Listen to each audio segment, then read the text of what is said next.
अब अंतिम लाइन का अंतिम शब्द पकड़ें, देही। देही का अर्थ मैंने क्या बताया था कल? हाँ जी,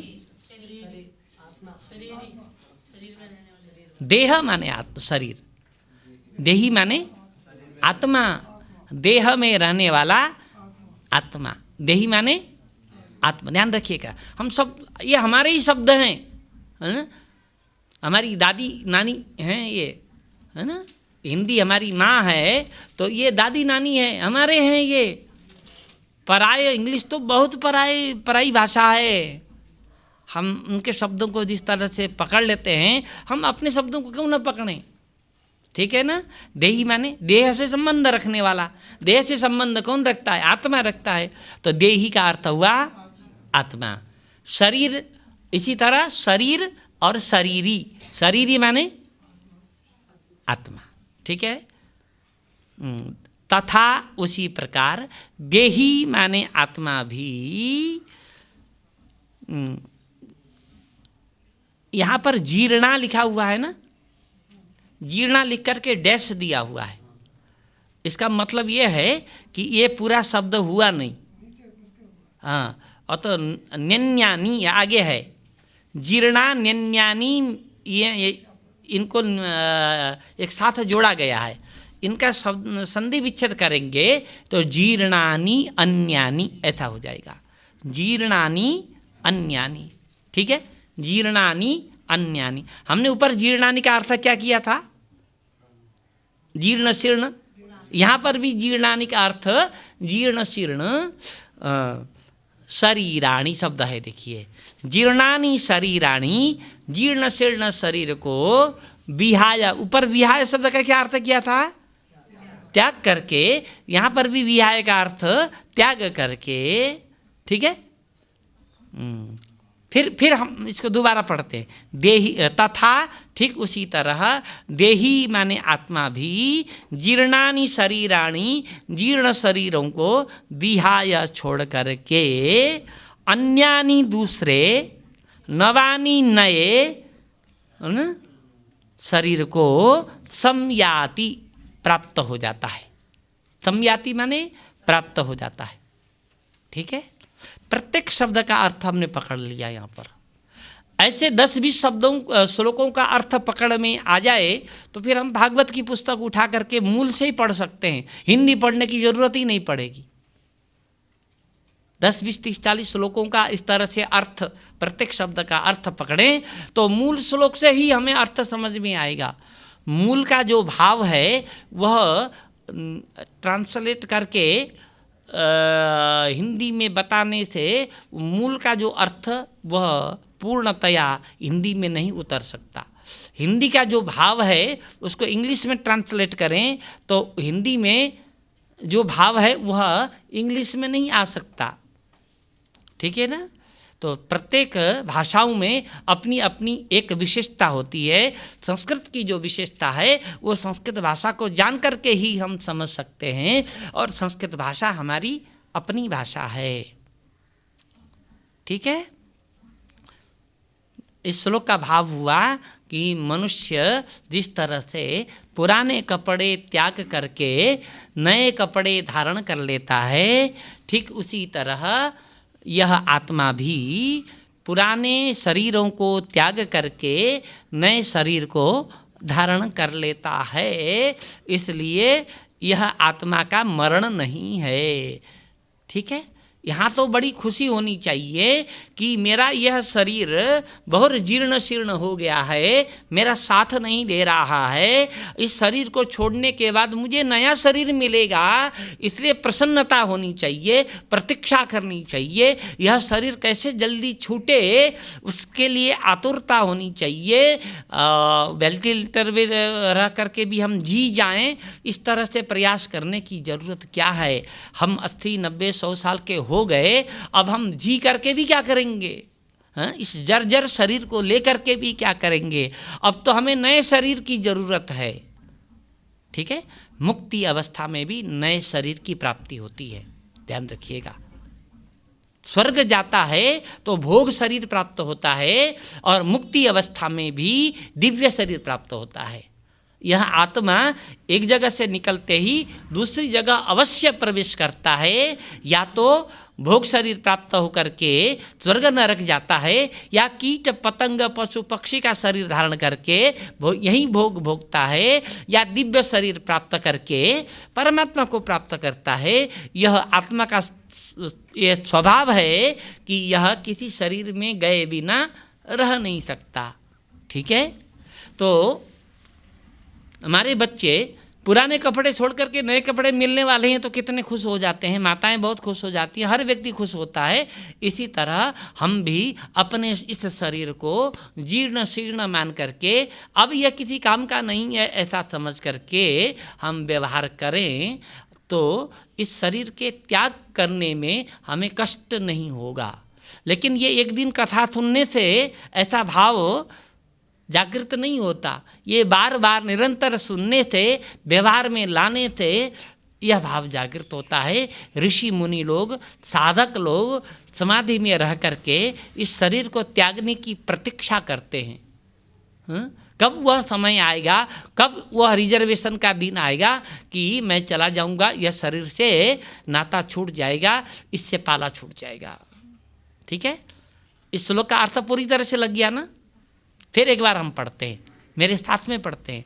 वासांसि जीर्णानि यथा विहाय नवानि गृह्णाति नरोपराणि तथा शरीराणि विहाय जीर्णा नन्यानि संयाति नवानि देहि। संस्कृत के जितने श्लोक हैं सारे गेय हैं। गेय माने गाने योग्य हैं। आप सुनिएगा, इसको मेरा गला तो नहीं है लेकिन इसको गा करके भी बोला जा सकता है। जैसे लोग बाथरूम भी जाते हैं तो गाना गुनगुनाते हैं, उसी तरह हम इन श्लोकों का गुनगुनाना हम निरंतर चालू रख सकते हैं। और गाना गुनगुनाने से हमें और कुछ ज़्यादा फल नहीं मिलता, लेकिन ये श्रीमद् भगवत गीता भगवान की वाणी है, भगवान ने साक्षात उच्चारण किया है। और भगवान की वाणी होने के कारण, वेद व्यास की रचना होने के कारण, महाभारत जैसे पवित्र ग्रंथ का अंश होने के कारण लाखों करोड़ों अरबों लोगों के द्वारा इसकी साधना उपासना पाठ अध्ययन किए जाने के कारण ये उत्तरोत्तर आगे के आगे और ज़्यादा से ज़्यादा ये पवित्र हो गया है यह ग्रंथ। और इसके उच्चारण करने से प्रत्येक अक्षर मंत्र के समान है और प्रत्येक अक्षर मंत्र की तरह लाभ देता है, फायदा देता है, पापों का नाश करता है, कष्टों का नाश करता है। तो यदि हम चलते फिरते ऐसे श्लोकों को गुनगुनाएं तो उसका बहुत बड़ा फायदा मिलेगा। ठीक है ना। अब गाया जाए। वासांसि जीर्णानि यथा विहाय नवानि गृह्णाति नरोपराणि तथा शरीराणि विहाय जीर्णा न्यान्यानि संयाति नवानि देहि। हारमोनियम तबले के साथ भी बजाया जा सकता है। प्रत्येक श्लोक को हारमोनियम तबले के साथ ताल के साथ बजाया जा सकता है, गाया जा सकता है। अब इसको अजन्मा कहा, इसमें इसको अविनाशी कहा और अजन्मा कहा हम समझ सकते हैं। अविनाशी कहा, इसका मतलब क्यों है, ये मरता क्यों नहीं है? कहे कि किसी को मारने के लिए, किसी वस्तु को मारना हो तो उसके लिए हम कुछ प्रयोग करते हैं। एक प्रयोग क्या करते हैं? मारते हैं, तोड़ते हैं, फोड़ते हैं। दूसरा जलाते हैं, तीसरा सड़ाते हैं और चौथा सुखाते हैं। ठीक है ना। किसी वस्तु का नाश करना हो यही चार उपाय हैं। मारना, काटना एक, दूसरा जलाना, तीसरा गीला करना सड़ाना और चौथा सुखाना। ये चार प्रकार से किसी भी वस्तु का विनाश हो सकता है। ठीक है। और इस आत्मा का नाश करना हो तो इन 4 प्रयोग करने पड़ेंगे। तो इस आत्मा को काटने के लिए शस्त्र चाहिए। शस्त्र भी कब काटते हैं? शस्त्र उसके अंदर प्रवेश करते हैं। इस फल को काटना है तो चाकू इसके अंदर प्रवेश करेगा तभी ये फल कटेगा। ठीक है। अग्नि से जलाना है तो अग्नि का प्रवेश उसके अंदर होना होगा। यदि जल से भिगोना है तो जल को भी प्रवेश करना पड़ेगा, वायु को भी प्रवेश करना पड़ेगा।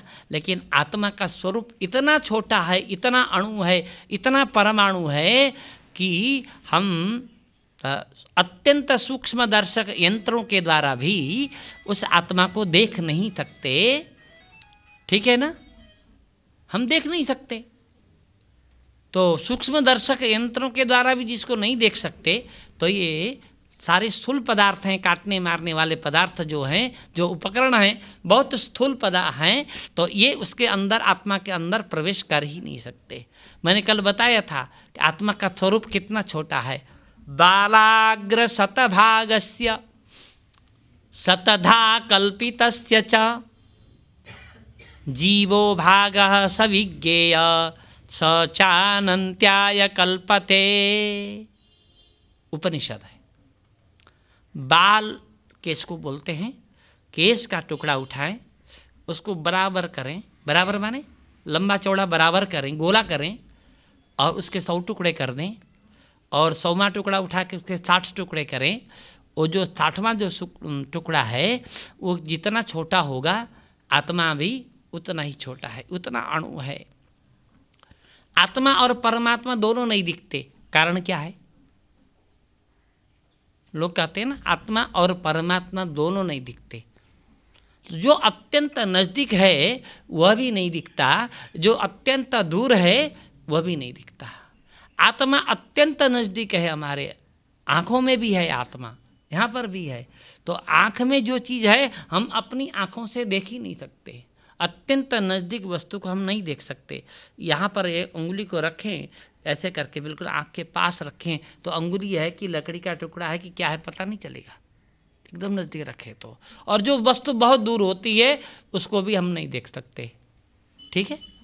तो परमात्मा और आत्मा या तो हमारे शरीर में अत्यंत नज़दीक हैं या अत्यंत दूर हैं। वह वैकुंठ में, कैलाश में, ब्रह्मलोक में, उन लोकों में विराजमान है, अत्यंत दूर है, इसलिए नहीं दिखते। अब इस आत्मा के विषय में बताते हैं कि आत्मा को नैनम छिन्दन्ति शस्त्राणि, बोलिए, नैनं छिन्दन्ति शस्त्राणि, नैनम दहति पावकः, नैनं दहति पावकः, न चैनम क्लेदयन्त्यापो, न चैनं क्लेदयन्त्यापो, न शोषयति मारुतः। न शोषयति मारुतः। इसमें बहुत शब्दों का अर्थ आप सब जानते हो। न का अर्थ नहीं है। पावक माने अग्नि, क्षितिजल पावक गगन समीरा। हम रामायण में पढ़ते हैं ना, पावक माने अग्नि, ठीक है ना। मारुत माने वायु, ठीक है ना। और आप माने जल, आप माने जल। फारसी भाषा में भी आपका अर्थ आब बोलते हैं। फारसी भाषा में जल को आब कहते हैं। तो न एनम, संधि विच्छेद करेंगे तो न एनम बनेगा। एनम माने इस आत्मा को, शस्त्राणी माने शस्त्र, शस्त्र भी समझ सकते हैं हम, ठीक है। शस्त्राणी माने शस्त्र। इस आत्मा को शस्त्राणी न छिन्दन्ति, छेदन नहीं कर सकते। कोई भी शस्त्र, काटने वाले कोई भी शस्त्र हो, चाकू से लेकर के बड़े बड़े शस्त्र, इस आत्मा का छेदन नहीं कर सकते। पावकः एनम न दहति। नैनम में 2 शब्द हैं, न एनम, ठीक है। तो एनम इस आत्मा को, पावकः अग्नि, न दहति नहीं जला सकती, ठीक है। न चैनम, न चैनम, चैनम में 2 शब्द हैं, च का अर्थ होता है भी, ठीक है। संस्कृत में च का अर्थ और या भी होता है। क्लेदयन्त्यापो, इसमें संधि विच्छेद करेंगे तो क्लेदयन्ती आपह ऐसा है। आपह माने जल, एनम इस आत्मा को भी नहीं क्लेदयन्ती भिगो नहीं सकते। ठीक है, क्लेदयन्ती माने भिगोना। ठीक है ना, जल इस आत्मा को भिगो नहीं सकता। और मारुतः वायु न शोषयति। ठीक है ना, शोषयति, मारुतः शब्द को पकड़ा तो शोषयति शब्द का अर्थ समझ में आ जाएगा।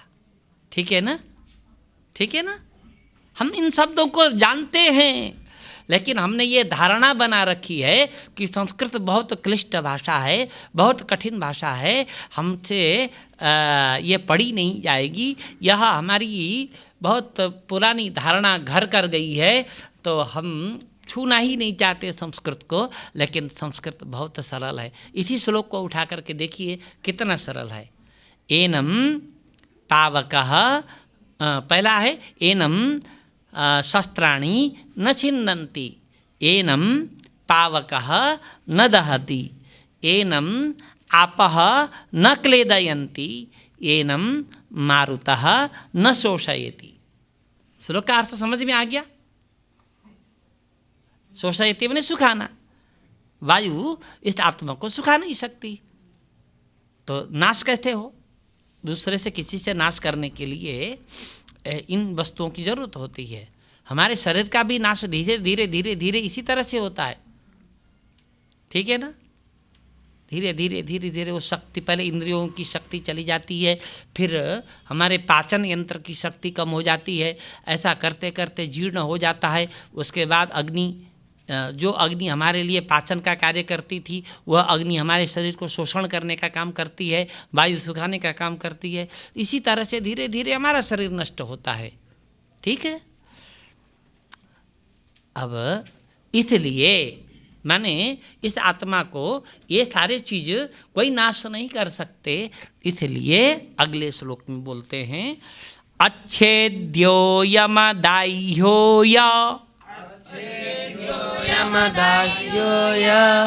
मक्लेद्योषोष्य एव च, मक्लेद्योषोष्य एव च, नित्यः सर्वगतः स्थाणु, नित्यः सर्वगतः स्थाणुः, रचलोऽयं सनातनः, रचलोऽयं सनातनः। यह श्लोक उच्चारण में थोड़ा कठिन है, इसके टुकड़े करने पड़ेंगे। देखिए, आप टुकड़ा करिए, मैं बोलता हूँ। अच्छेद्यः, द्यो है ना, संधि विच्छेद करेंगे तो द्यः बनेगा। अच्छेद्यः, अच्छेद्य, अयम अदाह्यः, अदाह्यः, अयम अक्लेद्यः, अशोष्यः एव च। इस तरह से संधि विच्छेद करेंगे। ऊपर नैनम छिन्दन्ति शस्त्राणि कहा ना, शस्त्र इसका छेदन नहीं कर सकते, अतः यह आत्मा अच्छेद्य है। ठीक है, छिन्दन्ति से संबंध करता है ना, अच्छेद्य है ना, इसलिए यह आत्मा छेद्य नहीं है, काटने लायक, तोड़ने लायक, छेदन करने लायक नहीं है। अयम आत्मा अच्छेद्य। ऊपर कहा गया था कि पावकः न दहति, अग्नि नहीं जला सकती, इसलिए यह आत्मा अदाह्यः। अयम माने यह आत्मा अदाह्य है ना, दहन करने योग्य नहीं है। ऊपर कहा गया था आपः न क्लेदयन्ति, आपः माने जल इस आत्मा को भिगो नहीं सकता, इसलिए यहाँ पर शब्द दिया अक्लेद्य। ठीक है, क्लेदयन्ति न को अक्लेद्य कहा। ठीक है ना, अमानव बोलते हैं ना, मानव में अ शब्द लगाया जाए तो निषेध अर्थ होता है। अमानव, अमानुष ऐसा बोलते हैं। तो यहाँ पर क्लेद्य का अर्थ भिगोने योग्य, अक्लेद्य माने भिगोने योग्य नहीं है। ऊपर न मारुतः न शोषयति, ये कहा गया था वायु सुखा नहीं सकती, इसलिए यहाँ उसका शब्द दिया अशोष्य। ठीक है, अब एक एक शब्द हम अपनी कॉपी में नोट कर लें। आत्मा को क्या क्या बताया गया, क्या बताया गया? आत्मा अच्छेद्य है, आत्मा अदाह्य है, आत्मा अक्लेद्य है और आत्मा अशोष्य है। ठीक है, इन शब्दों का अर्थ भी समझ में आ गया ना? हम बहुत शब्दों का अर्थ समझ सकेंगे। हम 15 दिन आप समय से उपस्थित हों तो 15 दिन में आप पूरी गीता दूसरों को पढ़ा सकेंगे। ठीक है, अब अगला श्लोक है अव्यक्तो यमचिन्त्यो य। अच्छा, अभी बाकी रह गया, एक लाइन बाकी है। अतः यह आत्मा नित्य है। ठीक है, सर्वगतः सब में जाने वाला है। माने ऐसा नहीं है कि आत्मा, यहाँ दीवाल है, कोई आदमी उधर मर गया, उधर के घर में मर गया और जाने का यही रास्ता था, लेकिन जाने को मिला नहीं क्योंकि दीवाल थी। ऐसा नहीं है, वह आत्मा इस दीवाल से प्रवेश कर सकता है। बड़े बड़े पहाड़ों में इधर से इतना सूक्ष्म है कि पहाड़ तो स्थूल पदार्थ है, इधर से उधर निकल सकता है। सूर्य का भेदन करके इधर से उधर पहुंच सकता है, इतना सूक्ष्म है वह, इतना गतिशील है, सर्वत्र जाने की शक्ति है। इसलिए आत्मा को सर्वगत कहा गया। ठीक है, नित्यः सर्वगतः। अब कहा गया स्थाणु। ठीक है ना, स्थाणु का स्थिर स्वभाव वाला है, जहाँ रुकना चाहे। माने आत्मा ऐसा है तो हमारे शरीर में रुका थोड़ा रहता होगा, आया और निकल गया, ऐसा होता होगा, है कि नहीं? जहाँ रुकना चाहे वहाँ बहुत दिनों तक भी यह रुक सकता है, इसलिए स्थाणु कहा।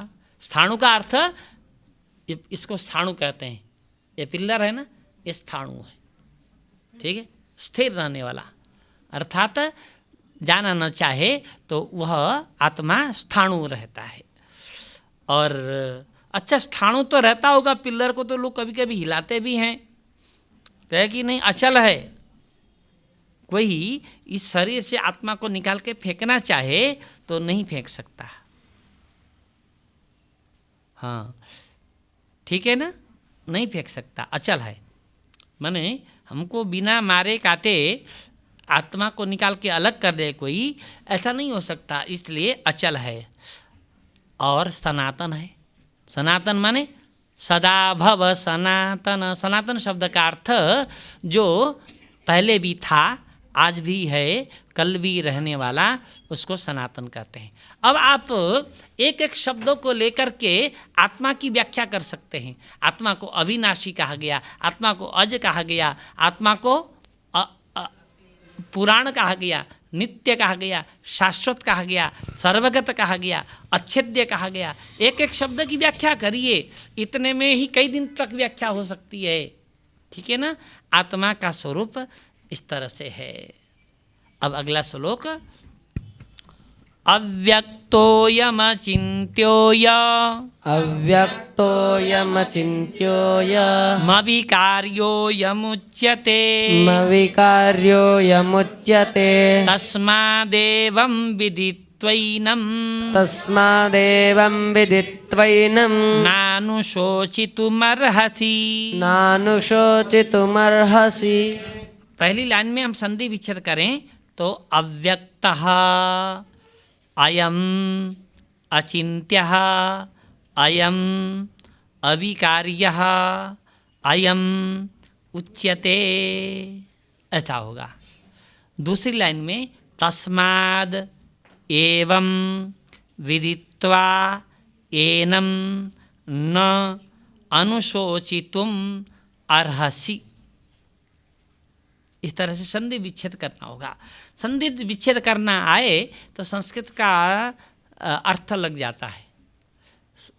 अर्थ न भी जानता हो तो संधि विच्छेद कर देगा तो अर्थ लग जाएगा। ठीक है ना। ये मान लीजिए कि संस्कृत हमारी अपनी भाषा है, हम इसको रोज घर में व्यवहार करते हैं, लेकिन उसमें विभक्ति जोड़ने का हमें मालूम नहीं है। हम थोड़ा सा प्रयास करेंगे तो संस्कृत सीख जाएंगे, ऐसी मानसिकता बना लीजिए। आप संस्कृत अलग से सीखना चाहेंगे तो भी हम व्यवस्था कर देंगे, हम यहीं आकर के किसी अध्यापक की व्यवस्था कर देंगे कि आप संस्कृत सीख सकें, संस्कृत में बोल सकें, संस्कृत में व्यवहार कर सकें, ऐसी व्यवस्था कर देंगे। ये छोटे छोटे बच्चे देख रहे हैं ना, ये आपस में संस्कृत में ही बोलते हैं, संस्कृत में ही व्यवहार करते हैं।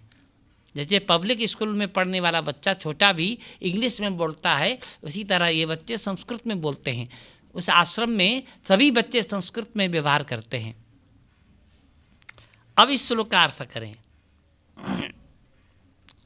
यह आत्मा जब ऐसा है, यह आत्मा जब ऐसा है तो भाई हमारे सामने दिखना तो चाहिए।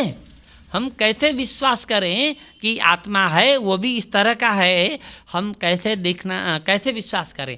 कहा कि अव्यक्तः, यह व्यक्त नहीं होता। व्यक्त माने प्रकट होना, अव्यक्त माने यह प्रकट नहीं होता। अयम अव्यक्तः। अच्छा, तो हम मन से तो पकड़ सकते हैं उसको, उस आत्मा को। व्यक्त नहीं होता होगा, अंदर अंदर होगा, अंदर हम पकड़ लेंगे। कहे कि नहीं, अचिंत्यः, हमारे चिंतन में भी पूरा का पूरा आ नहीं सकता, इतना सूक्ष्म है और इतना बड़ा कार्य करता है। देखिए, इस शरीर को 100 साल तक ढोए चलता है, और आँखों में देखने की शक्ति देता है, कानों में सुनने की शक्ति देता है, नासिका में सूंघने की शक्ति देता है। इस 1 इंच के जिह्वा बीच में, पूरी जिह्वा नहीं, 1 इंच का जो भाग है, इस भाग में स्वाद लेने की शक्ति देता है, और पूरे चर्म में स्पर्श जानने की शक्ति देता है। इतनी शक्ति, इतनी ताकत भर देता है वह आत्मा। और उसके इतना ही नहीं, जब मुक्त हो जाता है तो मुक्त अवस्था में वह परमात्मा के बराबर शक्तिमान हो जाता है। तो ऐसी आत्मा को हम अपने मन में चिंतन करें, यह संभव नहीं है। हाँ, हम कितना चिंतन कर सकते हैं। बालूशाही कैसी होती है खाने में, तो हर व्यक्ति यही बोलेगा बालूशाही मीठी होती है। कैसी मीठी होती है, किस तरह की मीठी होती है, तो उसका वर्णन नहीं कर सकेगा। ठीक है ना। गुलाब जामुन और बालूशाही की मिठास में, गुलाब जामुन थोड़ा सा पानी युक्त होता है और बालूशाही सूखी होती है, इतना तो बता देगा। लेकिन दोनों की मिठास में जो अंतर है, वो अंतर करके बताओ तो कोई नहीं बता सकता। ठीक उसी तरह इस आत्मा को भी, बाहर के जड़ पदार्थों को जब हम नहीं बता सकते, जो हमारे हाथ में है, हमारे सामने है, हमारे सामने प्रकट है, व्यक्त है, उसको हम नहीं बता सकते ठीक से, जीव में से स्वाद लेकर के भी, तो वह अव्यक्त आत्मा को हम कैसे बता सकते हैं? इसलिए आत्मा के लिए बताया, आत्मा अचिंत्य है, चिंतन में ना आने वाला है। ठीक है, एक एक शब्द का संग्रह कर लीजिए, आप कॉपी में नोट कर लीजिए कि आत्मा के विषय में कितने शब्द गीता में बताए गए। अव्यक्तः अयम, अचिंत्यः अयम, अविकार्य, जिसमें विकार आ सके उसको विकारी बोलते हैं या विकार्य बोलते हैं। विकारी या विकार्य, यह आत्मा अविकार्य है। उच्यते, उच्यते का अर्थ कहा जाता है। ठीक है ना। अब कहीं भी उच्यते शब्द आए तो आप समझेंगे उसका क्या अर्थ समझेंगे, कहा जाता है। उच्यते माने कहा जाता है। इस आत्मा को अव्यक्त, अचिंत्य और अविकार्य कहा जाता है। तस्माद, तस्माद वन इसलिए, एवं इस तरह से, एनम इस आत्मा को विदित्वा जान करके, अनुशोचितुम न अर्हसि। हाँ, इसको अन्वय कहते हैं। सिलसिलेवार शब्दों को बिठाने को क्या बोलते हैं? अन्वय, अन्वय बोलते हैं। हे अर्जुन, तुम आत्मा को इस तरह से समझ लो, जान लो, तो ऐसा जानने के बाद तुम शोक करने लायक नहीं हो, अर्थात तुम्हें शोक नहीं करना चाहिए। जो आत्मा को इस तरह से जान लेता है वह कभी आत्मा के विषय में शोक नहीं करेगा। क्यों नहीं करेगा? ये जो शरीर है, यह शरीर हम बचा करके रखें, रोज इस शरीर की बहुत सेवा करें, बहुत मोटे गद्दे पर इस शरीर को सुलाएं, और रोज काजू किशमिश खिलाएं, रोज मलाई खिलाएं, रोज इससे शैम्पू साबुन अनेक तरह से इसकी सेवा करें। 10 लोग हमारे पैर दबाने वाले, सिर दबाने वाले, हाथ दबाने वाले हों, हम जमीन पर पैर न रखें, बहुत सेवा करें, फिर भी यह शरीर एक दिन जाने वाला है, रहने वाला नहीं। कोई माई का लाल नहीं है, कोई भगवान नहीं है, कोई मनुष्य नहीं है कि इस शरीर को इसी तरह से जीवित रख दे। लेकिन इस शरीर को चलाने वाली जो आत्मा है, उस आत्मा को कोई मार नहीं सकता, भगवान भी नहीं मार सकता, भगवान भी नहीं मारते। तो जो कभी मरता नहीं, उसके विषय में शोक करने की क्या जरूरत है? जो कुछ दिन के बाद रहता नहीं, उसके विषय में शोक करके क्या जरूरत, माने शोक करने की क्या जरूरत है? अर्जुन, तुम क्यों युद्ध से पलायन कर रहे हो? क्यों शोक कर रहे हो? क्यों चिंता कर रहे हो? ठीक है। 26वां श्लोक। अथ चैनं नित्यजातं नित्यं वा मन्यसे मृतं तथापि त्वं महाबाहो